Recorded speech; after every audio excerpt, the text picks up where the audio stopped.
always, I have to make sure that still picture comes out great. Welcome to another episode of the Influencers Connection Corner. I'm so happy to be here. Happy Saturday to y'all. Happy Saturday. Today, I am so honored. The stage of the Influencers Connection Corner is definitely honored to receive two of the most amazing ladies in the caregiving space. And as we know, caregiving is very important. If you don't know how important, well, how about if you take a listen at what Rosalind Carter's quote says? There are only four kinds of people in the world: those who have been caregivers, those who are caregivers, those who will be caregivers, and those who will need caregivers. Mm-mm-mm. If that doesn't tell you the importance of what a caregiver does in the lives of so many of the people in the community, then today you'll learn. What will you have to say about that, Sia? So I'm Asian. Okay. So for me, the idea and concept of caregiving is just inherently it is in our DNA, right? Like our Mhm, elders have loved us, cared for us when we were at our most vulnerable as children, as infants. mhm, We should be able to reciprocate. And it is ingrained in me that that's just what you do.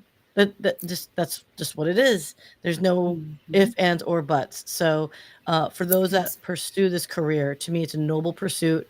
It's a loving pursuit, and I have nothing but profound respect because it's not pretty, people. It is not an easy, and my hats off to all the caregivers in the world in whichever capacity you're serving. Again, being in the healthcare space for the last 15 years have really allowed me to see and grow in that regard and see so many different scenarios and how caregiving can show up in a person's world.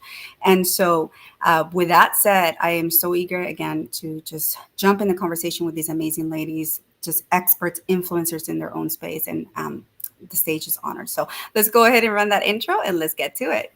Let's do it. Let's do it. Welcome to the Influencers Connection Corner. And dance and dance. Hey, hey. Hey, caregivers can dance too. Yeah, I think that's actually one of the best ways to release that stress, right? To wind down and actually involve your the person you're taking care of, right? It's a great music is such a great bonding, factor. I think music just brings humanity together. Like, look, even like that's why I go to concerts all the time because it brings people with different backgrounds, perspectives together Mhm. to come together. Right. That's why I love music because good, bad, ugly, and difference. When you hear a really good band playing, everyone comes together, and I think that's music. I'm sure Cindy and Christina will tell us about Whew. music therapy in therapy as Yes. well. So let's do this, girl. I am so beyond excited to have them. Like, I am excited. Every second counts. So, without further ado, guys, please let us know where you're tuning in from, and please, please, please share the show and just make sure that everybody knows and comes and learns from. Welcome to the stage, Christina and Cindy. Hi, oh, look at her! I love it. Thank Hi, you. everybody. Hello. Welcome. We are so delighted to have you, ladies.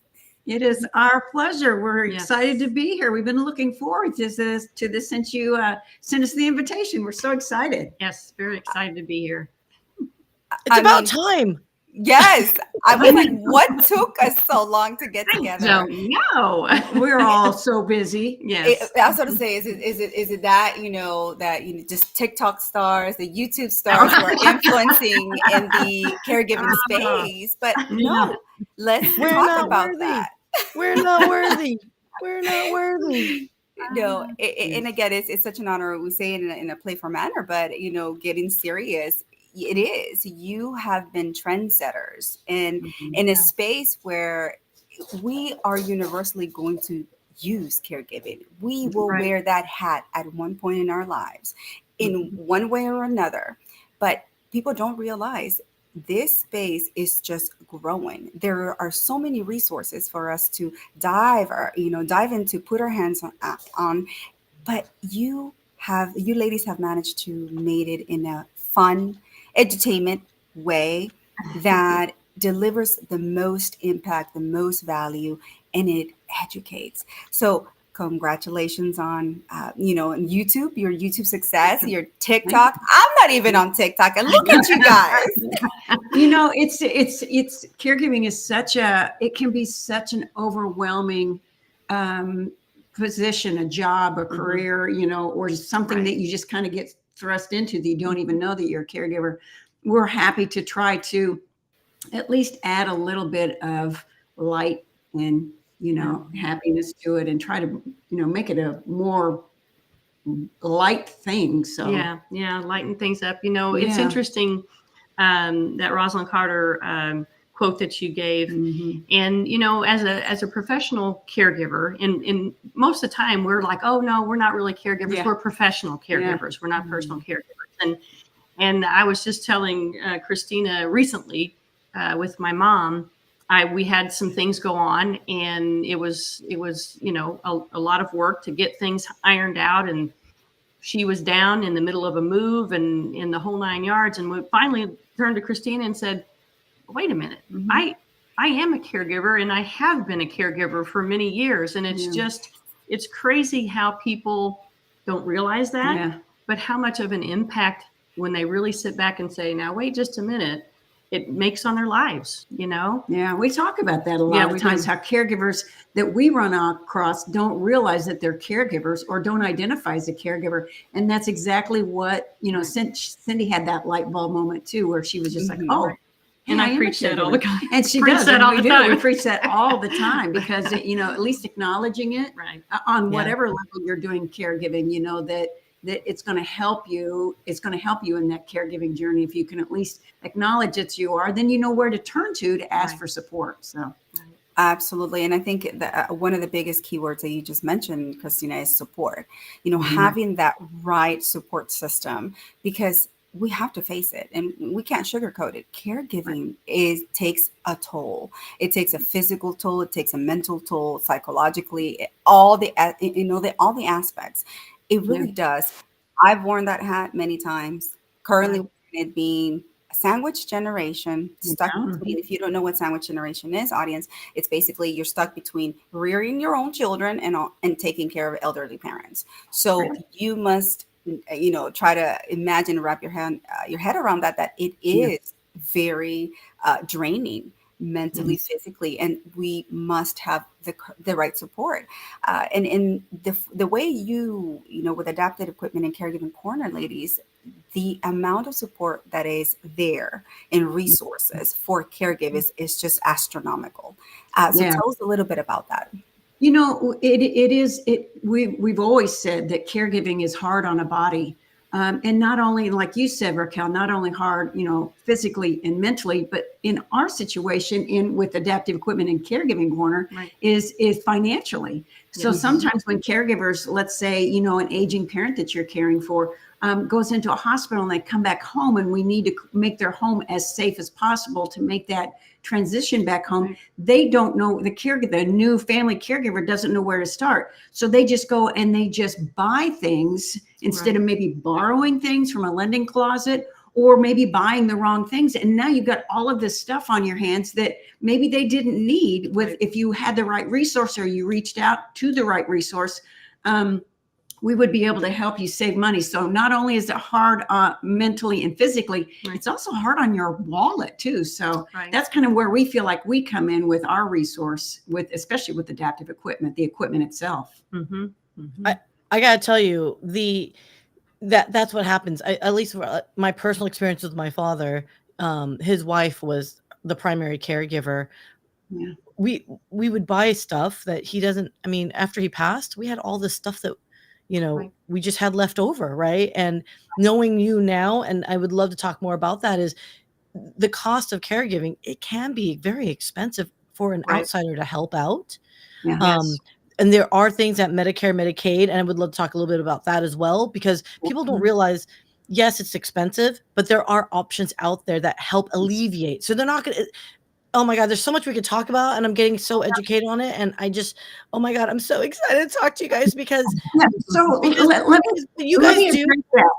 Yeah, can I address that, Sia? Yes. As far as the expense part of it and the piece of information that we really get, we probably give this piece of information out, I'll bet probably 10 times a week, is that there are lending closets out there. And so a lending closet is usually a not-for-profit organization, and they collect gently used adaptive equipment and home health equipment. They refurbish it, they clean it up, and they lend it out to people in their local communities. So on our website, on aecorner.com, in our resource section, we actually have 2 organizations that are national directories for lending closets across the country. So the whole point behind it is try it before you buy it. Right. As a speech therapist, what I used to do, because when I would deal with, when I would have patients that had a stroke, for example, maybe they had to learn how to speak again. They forgot how to enunciate or speak the words. I would borrow one of those alternative communication devices, which is really nothing more than a laptop. It's a computer. Wow. But they're super expensive. But I would borrow one from a local lending closet. And then I would work it in my therapy and see if it actually fit in their lifestyle. Were they capable of using something of a communication board like that?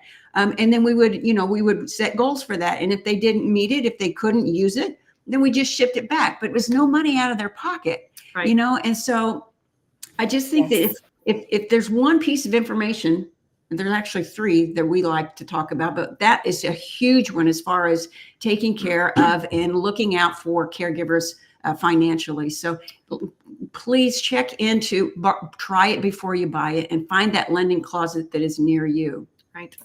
To me, that was being in the care, in the healthcare space. The idea of lending closets, I was like, what in the world? But oh my gosh, it makes so much sense because there's, and not only that, right? But you actually get to be, coached on how to do these things, how to properly use the equipment. And if you don't, then obviously you have to find the resources. And this is where you come in, where you walk step by step, you review items, you review equipment, and this is just the beautiful work that you all do. How did it all start? Let's go back to that. I know we kind of jumped right into it. Sorry, I guys. know. I love you. Right. I love you so much. We're like vomit everything. It kind of started back in 2015. Yeah. And I don't know, I don't even know what brought it up, but we were both in home health at the time. We were driving home from her parents at Christmas, and we're like, we get so many of the same questions from our clients. Wouldn't it be interesting if we just put some videos out there answering some of those typical questions on, how do I use a cane? How do I use a walker? How do I go up and down the steps? Things like that. We did that, started putting videos out on YouTube, did that for a while. Changed in 2018. We started getting some traction, changed over kind of to a subscription model in 2018. But got to the point at 2020 is when we actually kind of made it into a business, and then COVID. Then COVID happened. Which wasn't helpful. Because we couldn't get out we couldn't get out there, so it was just a lot of social media. And that's, I feel like, kind of the track that we ended up taking was because of COVID. So my advice would be, don't start a business during a pandemic. That's right. That's probably Too late. Yeah, exactly. Yeah.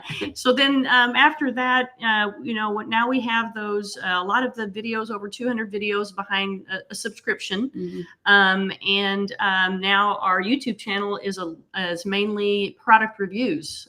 There are so many pieces of equipment and different things out there. And there's so many intelligent people that are coming up with smart, new and improved things, and the majority of who we deal with have been caregivers. And it's something that they developed to help assist them in their caregiving journey, and now they've changed it, turned over into a business. And it's very interesting because we are like kids in a candy shop with equipment and things like that, because we're geek heads, we're gear heads when it comes to that stuff. We are, and we are aging and slow.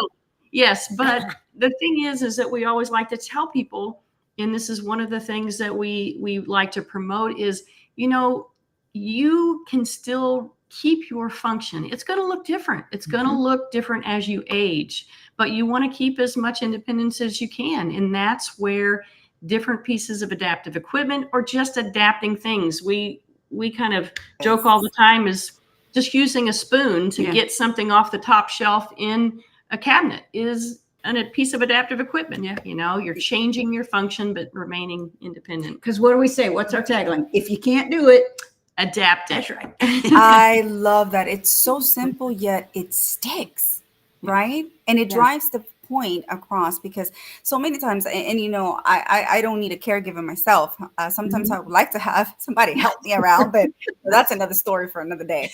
But the shelves in my house are so tall. And I don't know if y'all know, but I'm short. I'm 5'2". So reaching for those items can become a monumental task. So I've had to use my little daughter's step stool or, you know, a chair in order to be able to get those things. And I'm just like, why would they build those shelves like all the way up there? But I cannot imagine for someone who has mobility issues or someone who's not able to reach or lift their arms. There are so many components that we fail to think about once we've experienced an injury of some sort. You know, we might get the financial advice or the other advice. Shout out to Jody Lamb, who deals with structured settlement when you're injured. But when we get home, how do we do this? So this is where you come in. We may not think about it, but you are there for the, you know, to the rescue, because you walk people through step by step. It's mind blowing. For example, I was seeing how you were showing the bra, right? The bra that the latest video, a zip up polo. It was a long sleeve. Things that you would never think about that are much needed in education, you know, educationally speaking. But it's such a creative and just an amazing idea. That's all I'm going to say at that. But yeah, I think you were going to say something. Sorry. Go ahead. No, I wasn't saying anything, girl. I'm reading people's comments. I am loving it. By the way, shout out to everyone. I'm trying to discreetly like add the comments, but I mean, we've got folks coming in from Dubai, by the way, Raquel. Like this is an international topic. Like we love our parents and family members, and it's a universal human situation, right? So you're just gonna see me scrolling, but yeah, thank you very much. I just want to give a shout out to Adrian Leal here, Kathleen Quinn, love you, girl. Hey, Kathleen. Thank you so Stephen much. Ang, Leslie Neidick, they're out of New York. I mean, Janice out of Oregon. And we'll talk more about Tausi later. Yes. Mary Beth Flynn, I don't know where you're from, but beautiful. Thank you so much. I mean, guys, I'm sorry. I didn't mean to digress. Go ahead. No, but that's the beauty, right? That caregiving is so universal. We will all experience this in one way or another. And for me, that is part of what drove me to be in the healthcare industry, right? Spending so many years in the home health environment and seeing what caregivers go through and the challenges that home health managers have in getting caregivers consistently to be there, because there's so much burnout. There's so much burnout. So where do we start to help with that, ladies? Absolutely. You know, I feel like, especially with the pandemic, it used to be whenever I was in long-term care. The majority of my life was in long-term care and rehab care. And it felt like before the pandemic, what the therapist used to do is we would go to, so you set your goals with your patient, then you would go and take the patient to their home and you would see where maybe where you needed to readjust your goals to help them make that transition back home. And then when the pandemic happened, of course, we stopped going into the home as much. And it feels like there was a gap that was created now from whenever your loved one was at home, and then when they came transition back to their home and stuff. And because we weren't going into the homes to find out, all of that fell on the caregiver then, you know, as far as making that transition back home successful, because nobody wants the loved one or the patient to go back into the hospital. You know, the family doesn't want them to go back. The person doesn't want to go back, you know, as much as they can. Insurance doesn't want them to go back. The hospital doesn't want them to go back, you know? So by creating these helpful videos to show caregivers what you could do to set the home up to make that successful transition, we feel like really helped kind of bridge that gap that was being created. Right. And now, caregivers, you guys, that you are the focus now. I don't know if you know it, but you guys are the focus now. That is the buzzword. And so, making that transition, all of this care falls on your shoulders. And so if there's anything that we could do to help you understand how to make that transition back home, I feel like that's what we've tried to do with our videos and stuff. So that is a tough job. And so, we would encourage you to reach out to people in this industry. Go to our website. We've got a toolkit. It's called the Home Safety Toolkit that will help caregivers bridge that gap, and to set up the home. Because sometimes we have people that will say, caregivers that will reach out to us and say, I got a call yesterday saying I had to come get mom from the rehab center and bring her home in 2 days. Well, have you checked this? Have you checked this? Have you checked this? No, I have no idea. And as therapists, we're not going into the home anymore. So again, that falls on the caregiver's shoulders. Yeah. And unfortunately, with me, I've had a long history in home health. Unfortunately, now it can take quite a few weeks for home health service to get into the home and start that service. So there is that huge gap.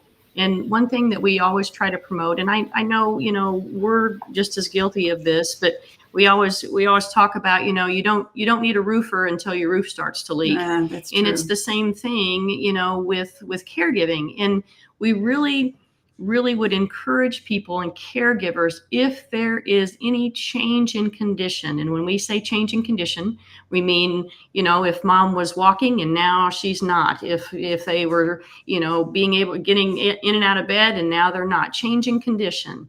If there is a planned hospital stay or if there's an unplanned hospital stay, as soon as they hit those doors to some type of a skilled service, you need to start thinking about, what am I going to do when they come back home? That's what when I worked in long-term care, that's what we always said.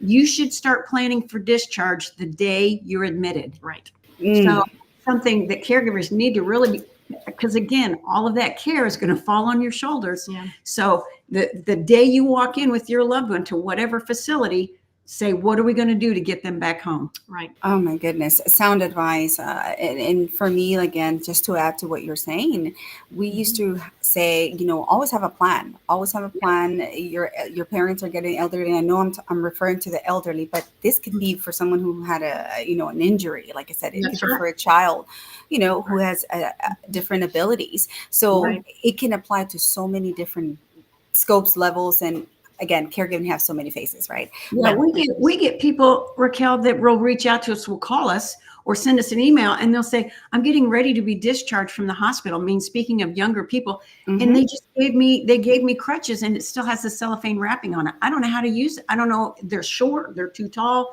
and so we always refer them to, we've got lots of videos that talk about how to use crutches. And so we always refer them to that, but it's just like, really?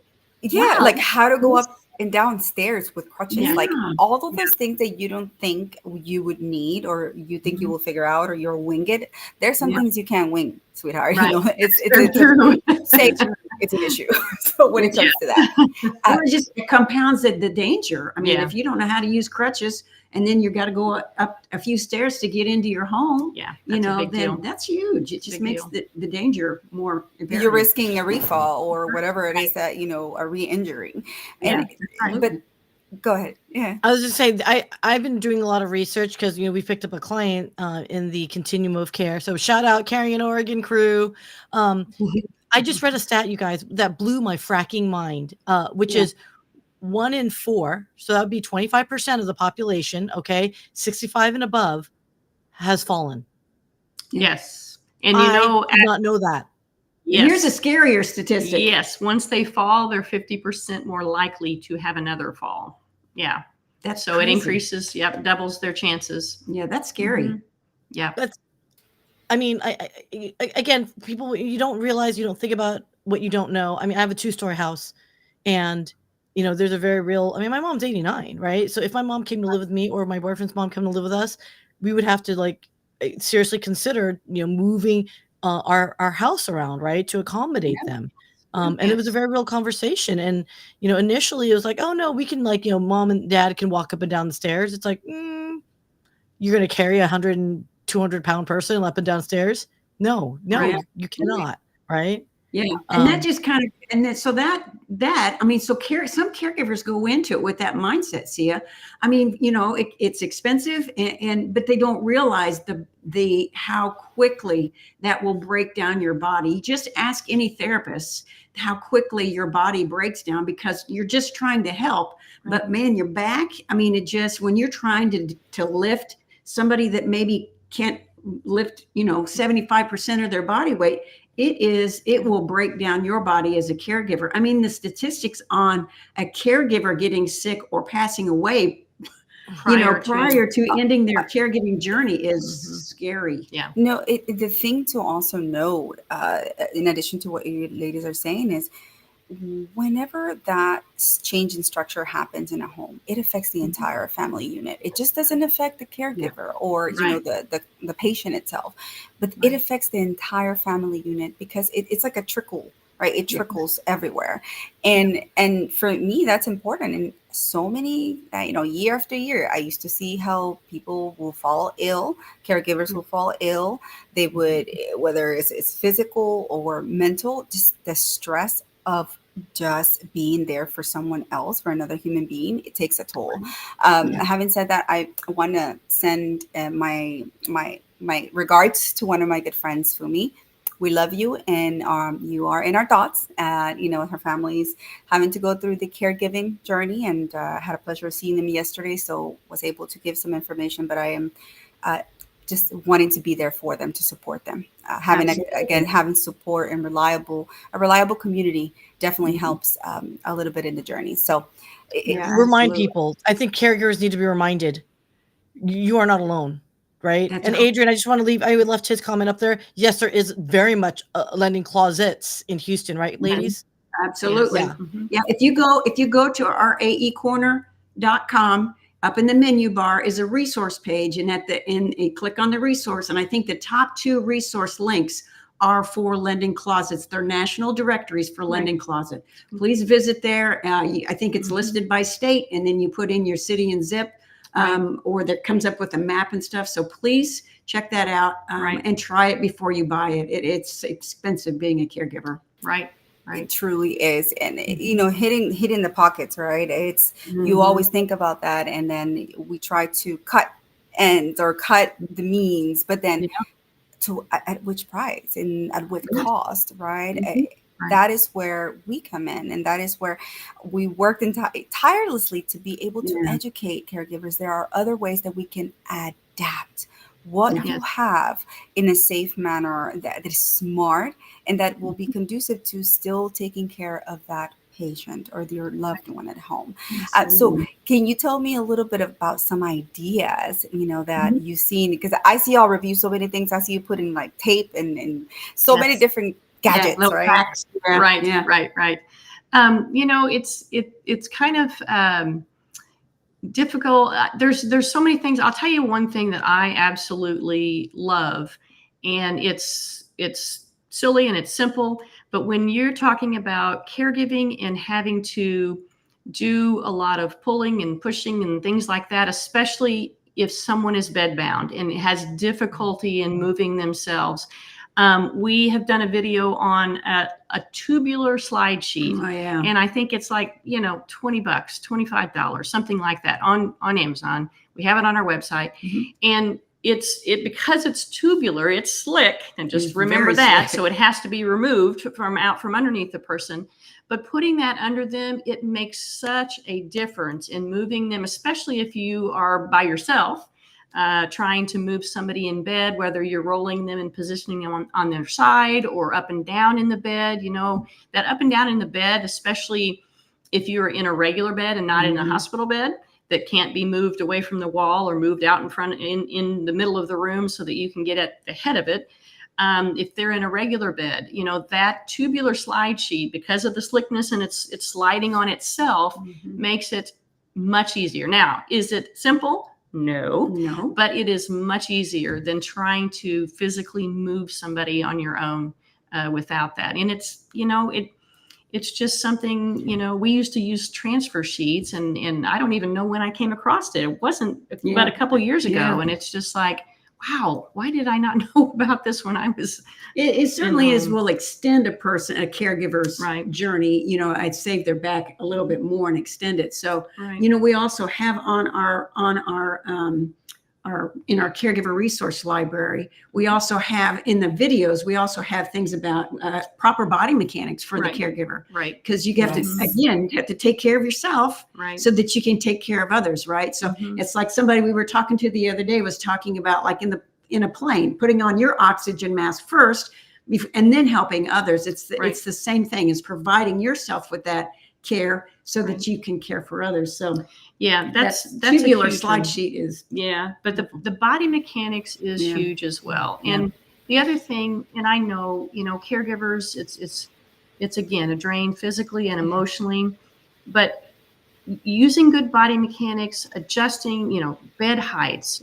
Sometimes if you have a hospital bed, if you adjust the foot and lower the head, and that helps you, gravity helps you. Yeah. All of those little things that may take a little bit longer, Mhm. allowing your loved one to help That as much as they is can huge. and giving them verbal cues is going to save you as a caregiver. And yes, it Mhm. may take a little bit longer, but that's going to extend your caregiving life. And not only helping the caregiver by having your loved one do as much as they possibly Right. can, it helps with their dignity and Right. Yeah, I was maintaining about to say that.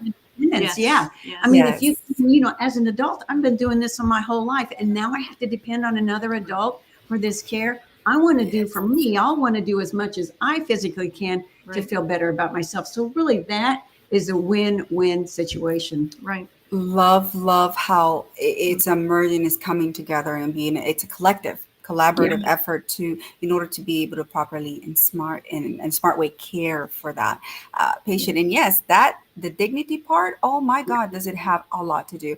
I see it with my own dad.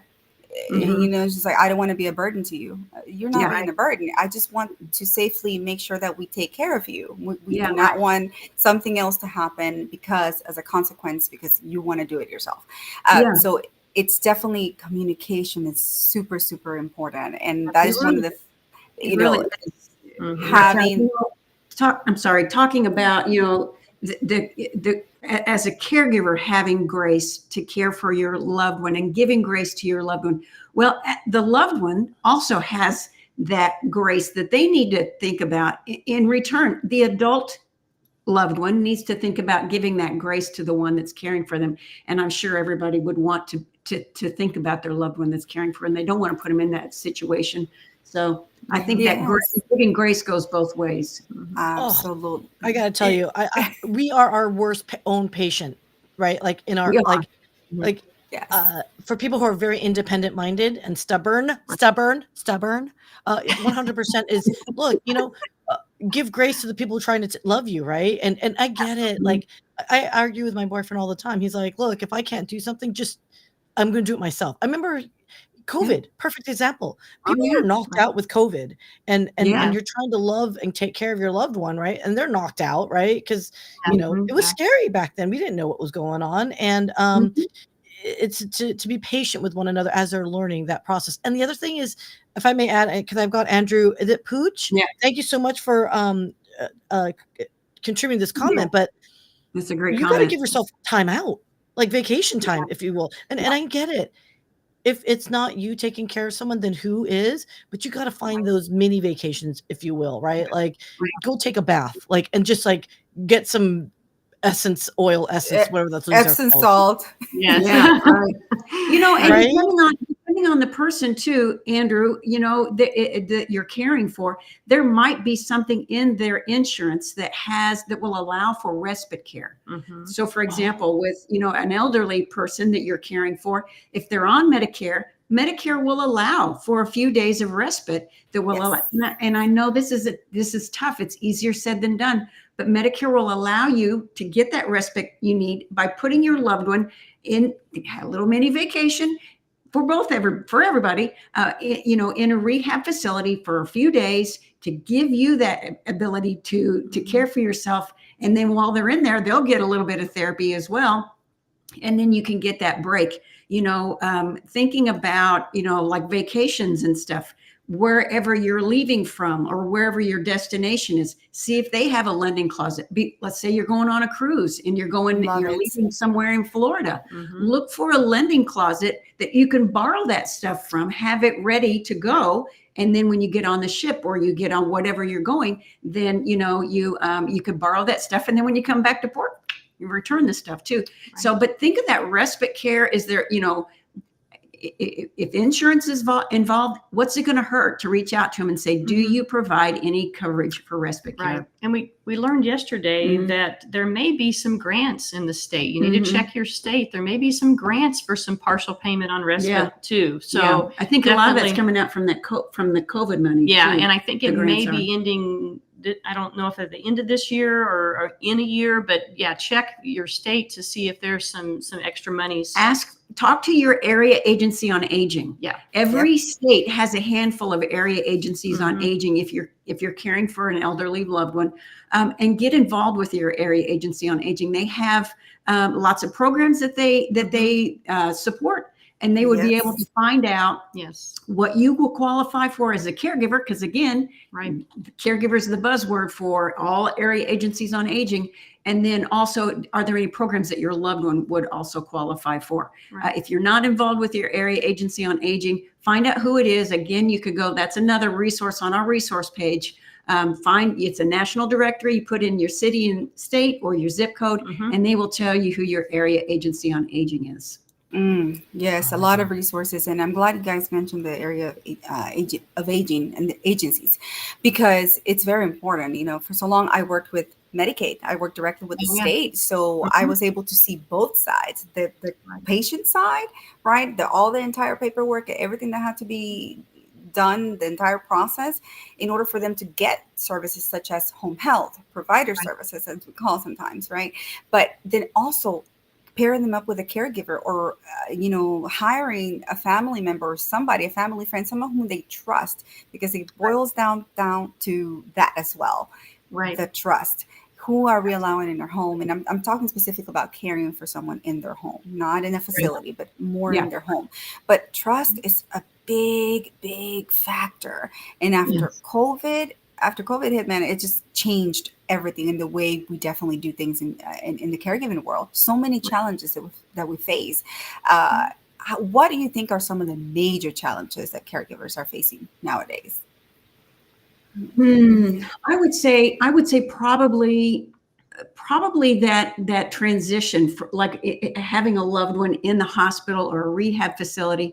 I mean, especially for those caregivers that maybe just became caregivers because of something where they're in the hospital, and they've never had to deal with that loved one's insurance before or Medicare before. And so now not only are you thrust in the physical world of caregiving, now you're thrust into the industry of insurance. And endless paperwork.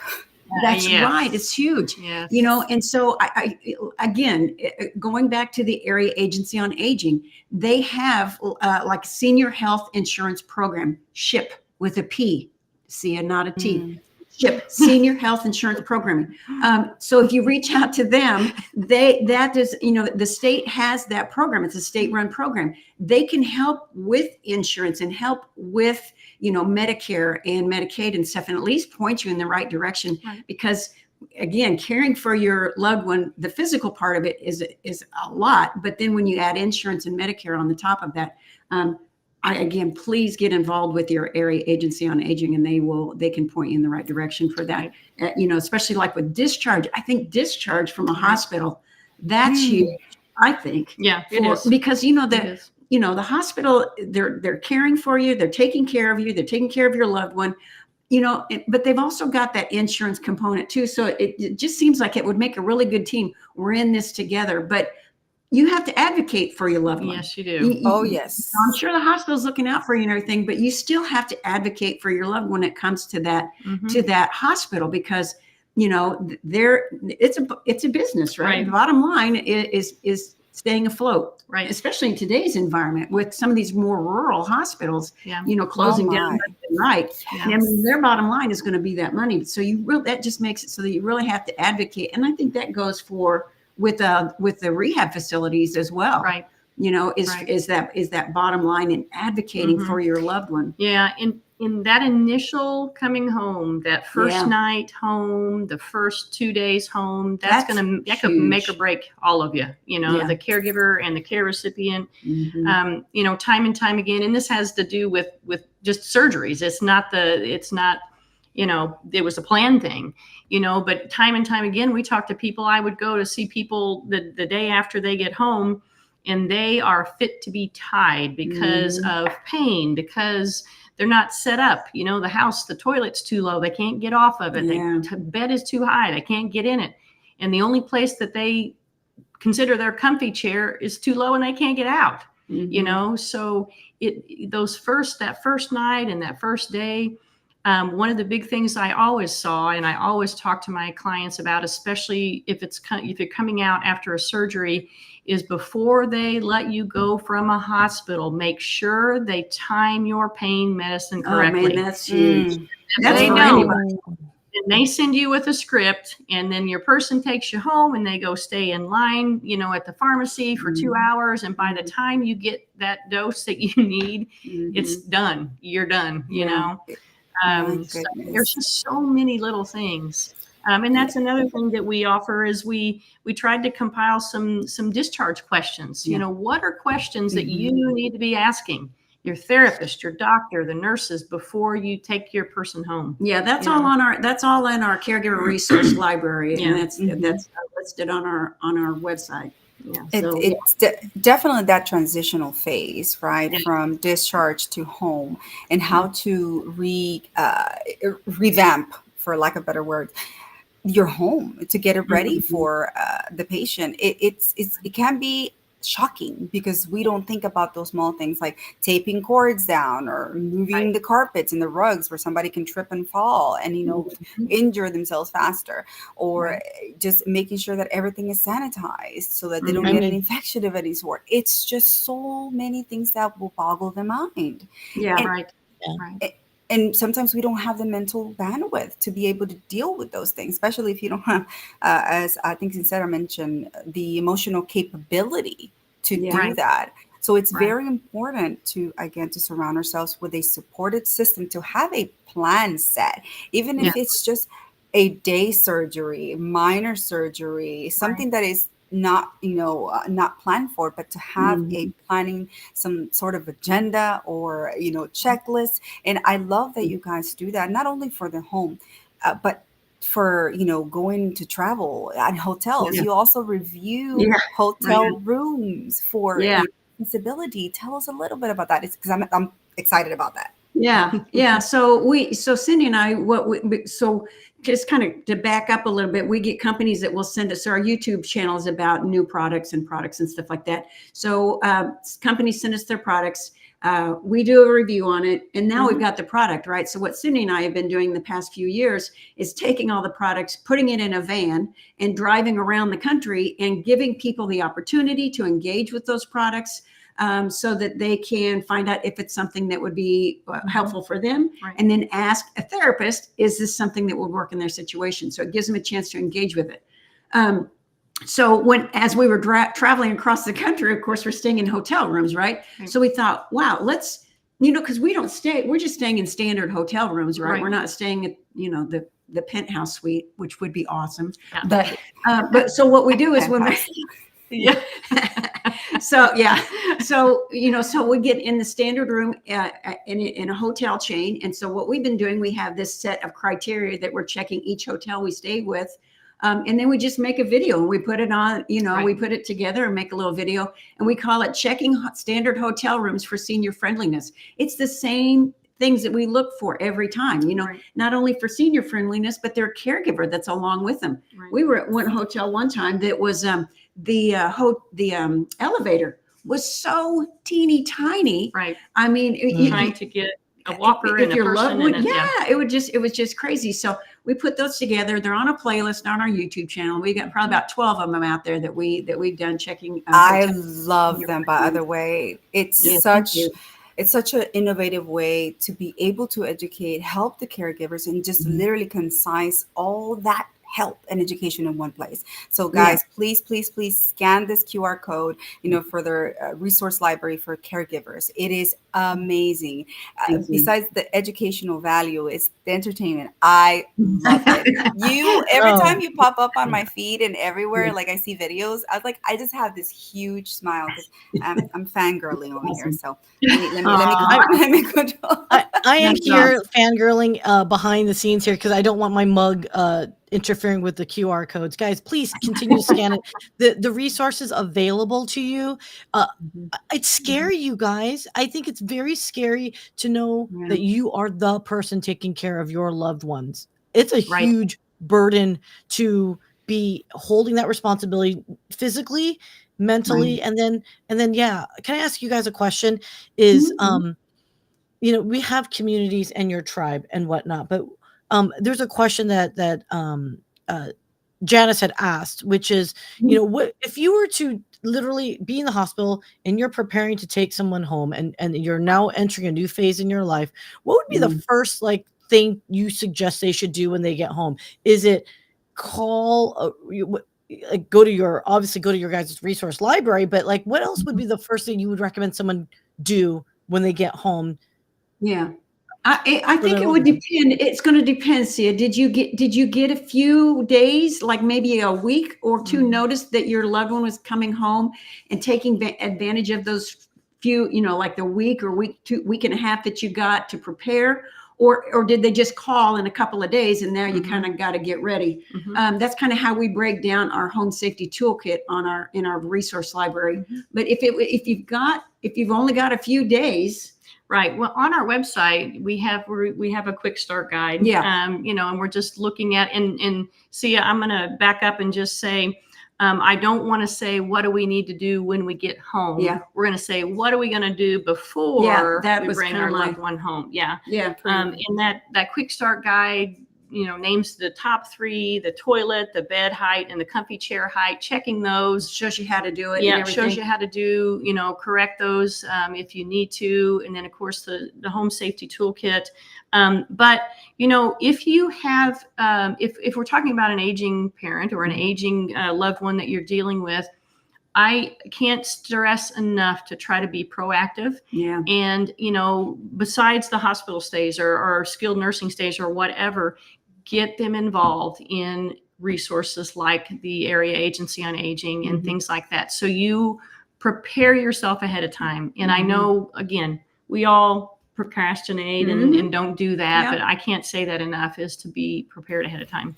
Yeah, that's the big thing. And, and checking those in even if you only have a couple of days, get into their home, if you're getting your home ready because you're wanting to bring them home, check those 3 areas. If you go to our website, I think before you get off the website, it pops up and says, if you put your email address in there, we'll send you that quick start guide. I love that little nudge. Yes. Love that little nudge. 3 areas because, and we touched on this earlier, there's nothing worse than getting your loved one home and they get stuck in their comfy chair. Maybe it's a recliner, a rocker recliner, right? And it rocks forward and they can't stand up. Maybe they just had some kind of joint replacement, a hip replacement or knee replacement. Right. They can't get out of their chair and they got to go to the bathroom, right? So you finally get them out and then you get them on the toilet and the toilet's too low and they can't get off the toilet and now they're tired and you finally get them off the toilet and you want to get them into bed, but the bed's too high. I mean, I know my bed is huge. It's very tall. I have to pole vault to get into it. Yeah. So I can't imagine having some kind of surgery or weakness and not being able to get into my bed, especially when I just got home. Right. And just FYI, this what we're talking about here has been a real live scenario in my home health experience. Yeah. And it almost put a husband and wife under in the first day. And, and that's needless because once we got there and got some things straightened out, we used a couple of pieces of wood block that he had in the garage to straighten out his comfy chair so that it could, he could get out of it. It's that preparation ahead of time. Yeah. I can't say. Oh my goodness. There are so many, there are thousands of things that we can go, and I want to talk all day long about this. I do want to shout out Adrian Leal, by the way, something for our veterans out there. Yes. Thank you so much for serving for our country, but you do have resources. And I know too many veterans, good, bad, ugly, and different, that are very independent minded, who don't leverage the resources from the VA. Good, bad, Right. ugly, and different with VA system. We'll talk about that Yeah, later. Absolutely. But Right. you do have that ability. You do have resources. I just want to remind people of that as well. So thank you, Adrian, for your father's service. Yes. And everyone that has served. I just want to Yes. highlight that comment. I'm 19 minutes behind on comments, you guys. Everyone's like flying in with comments. Amazing. But that just shows, it really goes to show that it's needed. This is information that will never go out of style or it's on trend. It would always be needed. It's a needed resource. We focus a lot, right? Because it's a large chunk of what caregiving entails, but we focus a lot on the physicality, right? And the emotions and everything. But let's not forget though, that dementia, right, plays a huge part in caregiving as well. They don't necessarily have to have a physical ailment or a mobility issue. Just the fact that they may forget to turn off the stove, or they may forget where they were going, they cannot find their way back. All of that really falls on the caregiver as well. Absolutely. So how do we start preparing for those moments when, if your loved one got lost or they don't know how to get back, they lost their phone, they can't get back to it. These are realities that have happened and they play themselves out every single day. Absolutely. How are we prepared for that? So this is something too, right? I just wanted to bring that. It is. And that's a tough one. That's a tough one, Raquel, because it is everybody. I mean, dementia is just this huge umbrella, and, different types of dementia fall under that umbrella. And everybody's different. When I did speech therapy in a long-term care facility, working in memory care units in the memory care communities. And that was my favorite because you got, but see, they weren't my family members, which makes it's a whole different story. But, as that loved one, it's almost like mourning the death of that loved one. It's a slow process of mourning that loss of that person over time when they're still physically with us, and getting to know that person almost all over again, because they're not the person that they used to be. That is really tough. But there's so much stuff that you can learn about your loved one. But you have to be willing to learn to be in their time frame, in their world, that it's not really about you and your time frame in your world. It's about them and keeping them safe, and redirecting and learning, what does your loved one respond to, knowing full well that in a few months or years that's going to change, and you're going to have to be flexible enough to kind of change with it. And find, just for example, I had, working with people swallowing. When I work in the memory care unit, swallowing, dysphagia was hard. It was a common occurrence for people in the memory care. They forget that hunger in their belly, the hunger pains, that can be alleviated by giving themselves food, and they forget how to feed themselves. And so that's a hard one, but learning what kind of triggers at that point in time. I had a woman, for example, that I was working with, and I know this sounds odd, but if I put mayonnaise on it, she would eat it. I don't care if it was pancakes or if it was oatmeal. And I'm not even sure how I found out about it, but yeah, I got that. So she was losing weight. And so I found mayonnaise awesome, right? So there's some extra calories right there. But I found out. And so then I explained it to the caregivers, and the CNAs put mayonnaise on it, and it changed over time. But at least for that point in time, we were able to maintain her caloric intake and put a little bit more weight on her and stuff. So stuff like with dementia, that's a tough one. That's a tough one. You just have to be willing to be in their world and on their timeline, and get to know them all over again. And that is really tough for family caregivers. And there's a lot of good resources. We've got a lot of good resources out there. Yeah. Like if you go out onto social media, and there's a lot of speech therapists, occupational therapists. If you type in, dementia care, like hashtag dementia care. You're going to see a lot of people that have some really great, you're just like, man, I didn't even think about that. Right. But, Tipa Snow, she's another person. Yes, shout out to Tipa. Yay. She is amazing. Yeah. So, and I know she's on TikTok. I believe she's on Instagram too. So, I mean, if you want to get some really great ideas, I would look her up for sure. That's right. Yes. Oh my goodness, ladies. I know that we could go for hours and hours. We have gone for hours and hours going back and forth discussing. You guys need to come back. I think, Raquel, Yes. they need to be like what is that? Like, no, I don't want to say that you guys are Dr. Phil, but you know what I'm saying? You guys need to come back as a reminder, like for your show, Raquel. Seriously, because we haven't even touched the surface of all the other different options. But you know what, though? For those that want this the holidays that are coming up. Yeah. Yeah. Exactly. But heads up, shout out. Engines Off is a monthly show here on LinkedIn that Cindy and Christina roll with. There's Rolling with Ruby on the YouTube channel. You guys, this QR code, please scan this QR code. There's so many resources. The YouTube channels is like amazing resource. There's a growing library of content if you just want to watch with your loved ones. Both for edutainment and for just pure education purposes, you guys. I cannot impress more. Please scan the QR code. And this QR code is not to like, oh, buy this. It's get yourself educated. There's over 200 videos on there, Sia, and we try to keep the videos short so that you have time to watch them as needed, because we know you don't have the time, and we value that time, and we appreciate the time that you're putting into care for your loved one. So we try to keep the videos short. And another thing that I love about him, Christina and Cindy, is the fact that the whole family can get involved. The whole family can learn together, ranging, a child, not a baby, but a young child to an adult, person. They can learn how to safely and intelligently care for their loved one, or using adaptive equipment, or using the means that they have, right? The idea is to be able to deliver that value for the caregivers, because they so need it. Our hearts are with you, caregivers. We understand. We've been there. We've done that. We continue doing it, and we continue showing up because we know how difficult it can be. But you are not alone. Always remember that. Before we wrap up, I definitely want to be able to give a shout out to another innovative soul who, you guys alluded to that earlier, that, out of ingenuity, out of necessity, products are born.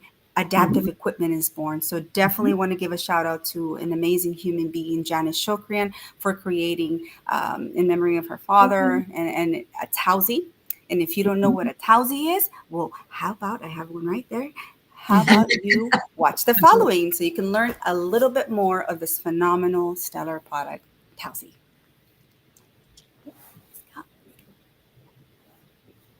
Play. Oh my God, play.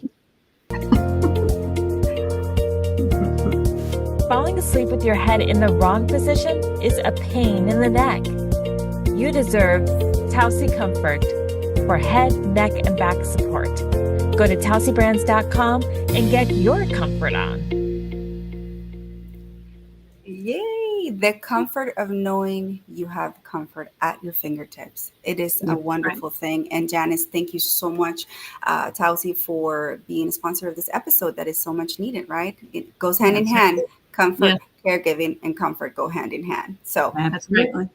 We must do everything to be able to provide that information and the comfort that our families in totality, that whole family unit needs when it comes to caregiving for our loved ones. So, oh my gosh, you guys, I'm telling you, you have to come back. There's no two ways about it. We would have to. Love to. Absolutely. And so, a golden nugget to leave us with, ladies. I know I'm putting you on the spot, but I love doing that just because it's so important. Out of the entire thing that we take away from today, what would you tell our audience? I typically, again, always say, please, please, please let your loved one do as much as they can for their sake, dignity-wise, independence-wise, for your sake as a caregiver. Yeah, and mine is usually you are not alone. There is a whole industry out here for you. a whole caregiving industry that you just have to reach out.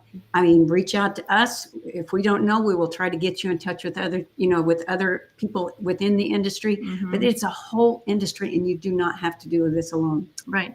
And Raquel, if I can just throw one other thing in here, because we've got some exciting news coming up on our next Engines Off. You guys need to stay tuned for that.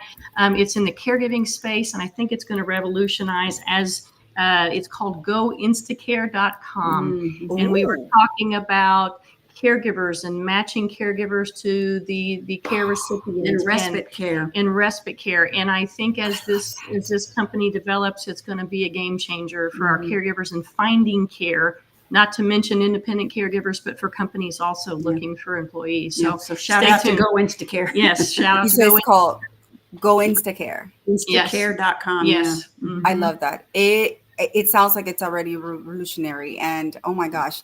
Again, we're in front of royalty here. I commend you for everything that you are doing just to really pave ways and help the caregivers of the world, because this is a universal, factor that unites us. So please, guys, do not forget to scan the code. There's so much available there, resource, wise, talking about over 200 videos of how to do so many things, where to go, what to find, and what to do.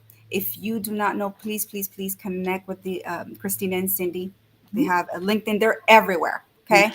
I am talking about they're everywhere. Even TikTok. I mean, I love the fact that you are ladies on TikTok. But you have That's the best. Yeah. You have cemented yourselves in a place where you wouldn't think, right? That's the entire relatability of what caregiving is and what it means to people in the world. Everyone goes through that. Everyone will experience it at least once in their lives. So, again, one last time, they can find you YouTube, LinkedIn, TikTok, and Instagram. Facebook, Instagram, Threads. Yes. Oh my goodness. There you go. Are you on X?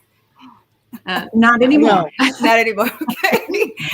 All right. So again, Christina and Cindy, you can find them or as Adaptive Equipment and Caregiving Corner, and we'll provide all the links. They're also, so many people have been already putting them in the comments. Thank you to all the people who have been commenting. I'm sure Christina and Cindy will take their time to respond to some of those questions that we were not able to address. I really, really appreciate everyone. Sia, is there anything that you would like to tell our caregivers out there as a golden nugget of departure? I know I don't want to be the last word. All I just want to say is just everyone, thank you so much in the chat. Everyone has been so very vocal. If you haven't read the comments, or you guys, please do. It's absolutely amazing. It seems to me, as we know, we're all touched by this. So thank you so very much for that. I do want to answer one quick question. I think it was one of the comments earlier. I just want to say, there are tons of resources available. There's one thing that I just want to say. Oh my God, there's so many comments, you guys. You got to come back for round 2, you guys. You just have to. Yeah, I can't even get back. We'll go through and address what we can after the show. Okay. Yeah, please do. And then also, this show, the Influencers Connection Corner, plus anything from Adaptive Equipment, AE Corner on YouTube. Everything's on YouTube, you guys. We are live streaming to YouTube as we speak. It's not just a LinkedIn show, and it's also available in podcast format as well. Please share this with your families, because people need to hear this. Even if you are in your 20s, get ready, peoples, because you will be like Raquel, a sandwich generation where you've got children and you got to take care of your elders. This is not a old person situation. It could be your child, or your sibling that has a lifelong, need, right? So guys, thank you so much for everything. Please like and subscribe to the YouTube channel. It really helps everybody. And I know we don't say this enough, you guys. Like and subscribe, please. I know it sounds like, oh my God, you're pandering, but it does help the YouTube algorithm. It does help the LinkedIn algorithms as well. So that was my I love it. I love it. So many wonderful golden nuggets, ladies. So many requests, but this is a collective effort. We're definitely working together to make the caregiving space a little bit more, I would say, nurturing We want Yes. to be supportive. We want to be there because we know what it feels like. And just to surmise, you are not alone. And my golden nugget to close out, I would say, do not fear to advocate. If you find yourself in that fear, please reach out. Mhm. I will speak on behalf of anyone. I have no shame in that regards when it comes to making sure that the caregiver and their patient or their loved one is taken care of. We will advocate. So please feel free to reach out. We are here for you. We are one. Okay. We love you guys. Thank you so much, ladies. It's been an honor, and I cannot wait to continue this journey with both of you, and all the wonderful things to come. So thank you, audience, for just being amazing, and we'll see you next time with a fantastic and stellar guest. Thank you, guys. Thanks. Bye. Bye-bye. For joining. If you enjoyed today's